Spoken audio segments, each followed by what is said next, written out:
मैं एक मामूली औरत हूँ, इतनी मामूली हूँ कि आपकी नज़र भी मुझ पर नहीं पड़ी। लेकिन मैं आपको देख रही हूँ, आप अपनी बीवी के साथ डॉक्टर के यहाँ जा रहे हैं, यह जानने के लिए कि उसकी कोख में लड़की है या लड़का। असल में आप अपनी लड़की की कोख में ही हत्या करना चाहते हैं। आपको यह ख्याल भी नहीं आ सकता कि जिस सड़क से आप जा रहे हैं, उसे मैंने बनाया है। मैंने यहाँ रोड़ियाँ बिछाई है और फिर उस पर दुर्मट पीटा है। मेरी छोटी बेटी तब यहाँ किनारे पर उगी झाड़ियों में ऊँगती रहती थी। मेरी 3 बेटियां हैं। मेरा आदमी कहता था कि अगर बेटा नहीं हुआ तो वो मुझे छोड़ देगा। उसने कहने के लिए मुझे छोड़ भी दिया, पर अब भी पका पकाया खाने के लिए जब तब आ जाता है। चिकनी चुपड़ी बातें भी करता है। मैं सब समझती हूँ, फिर सोचती हूँ चलो मेरी बेटियों का बाप है। कमाल है, जिन बेटियों से वह छुट्टी चाहता था, उन्हीं बेटियों के नाम की थाली में उसे परोस देती हूँ। वह समझता है बेटियां बोझ है। मेरी तीनों बेटियां सांवली हैं, उनकी बड़ी बड़ी काली आंखें और पके जामुनों जैसे हाथ बड़े फुर्तीले हैं, खूब काम करती है। मेरी ही तरह वे तरह तरह के धंधे पीटेंगी, पर फिर भी उनके होने से मुझे बड़ी तसल्ली है। मैं अकेली तो नहीं हूं ना। तुम समझते हो लड़कियां बेकार होती है। असल में तुम औरतों के कामों को जानते ही नहीं। अरे देखो, मैंने सड़क बनाई है, धान की रोपाई की है, कपास चुना, कपड़े की फैक्ट्री में रीलिंग की, आलू खोदे, 3 3 बेटियों को जन्म दिया, पाला पोसा।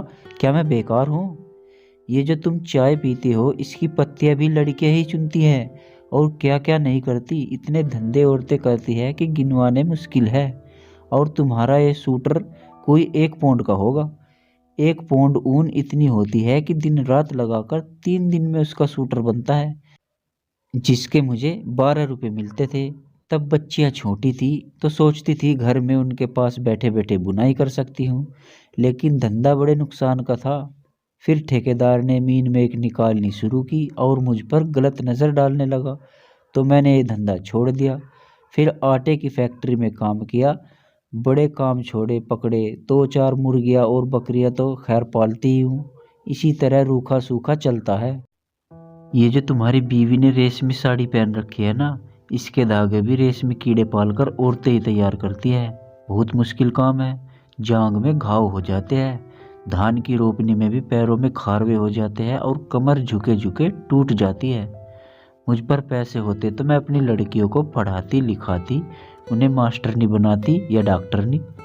तुम खुद पढ़े लिखे हो, पैसे वाले भी दिखते हो, तुम लड़की का गर्भ क्यों गिरवाना चाहते हो? तुम समझते हो तुम्हारी लड़की कोई काम नहीं कर सकती? अरे पागल आदमी, लड़की कोई फालतू चीज नहीं है, 100 काम है उसके करने को। फिर इस तरह सोच समझकर लड़कियों को मारना तो कुदरत से खिलवाड़ है। अगर मान लो तुम्हारे घर लड़का हो गया, तो तुम क्या सोचते हो वो तुम्हें लड़की से ज्यादा प्यार करेगा? फिर लड़के बिगड़ते भी बहुत है। आजकल उनका ध्यान शरारत, ताश और मारपीट में ज्यादा हो गया है। मान लो लड़की ही पैदा हो जाए तो क्या? तुम उसे पढ़ाना लिखाना, वो तुम्हें खूब प्यार करेगी। लड़कियां माँ बाप को खूब प्यार करती है।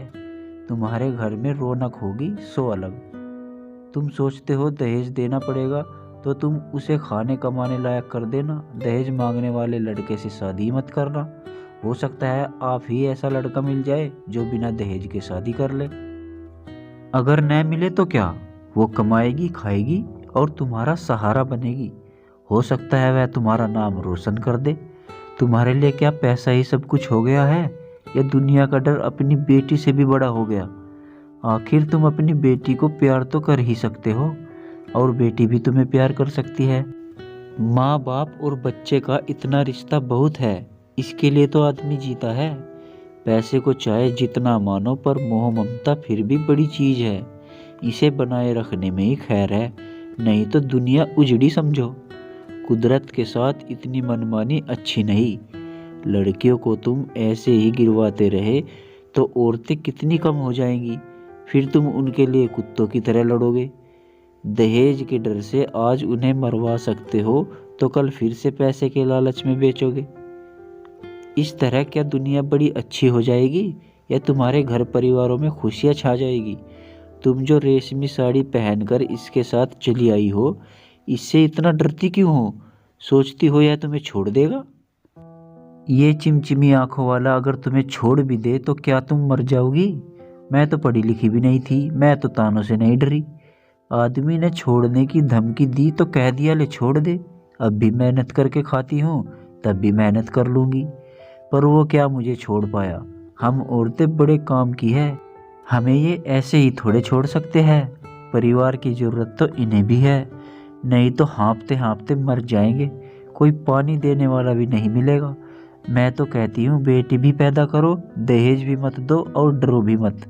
देखना दुनिया ऐसे ही चलेगी, इससे अच्छी चलेगी। दाब धौंस कुछ कम ही होगी।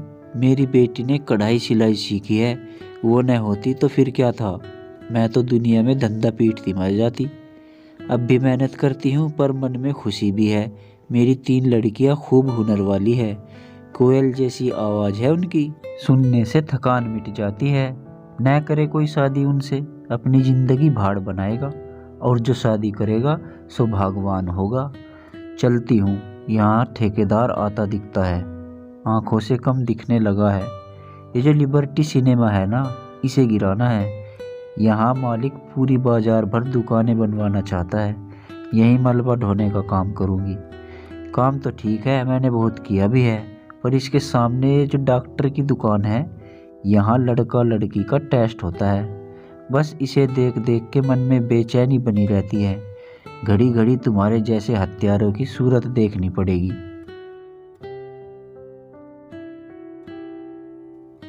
बस कहीं और काम मिला तो ये जगह छोड़ दूंगी, देखूं तब तक तो यही काम करना पड़ेगा। मैं पढ़ी लिखी होती तो ये सब बातें लिख देती, फिर तो तुम भी मेरी बात किताब में पढ़ लेते, पढ़कर तुम भी कहते करतारी देवी बात तो पते की करती है। कृपया चैनल को सब्सक्राइब कर लीजिए और वीडियो को लाइक करके इसको शेयर भी कर दीजिए। धन्यवाद।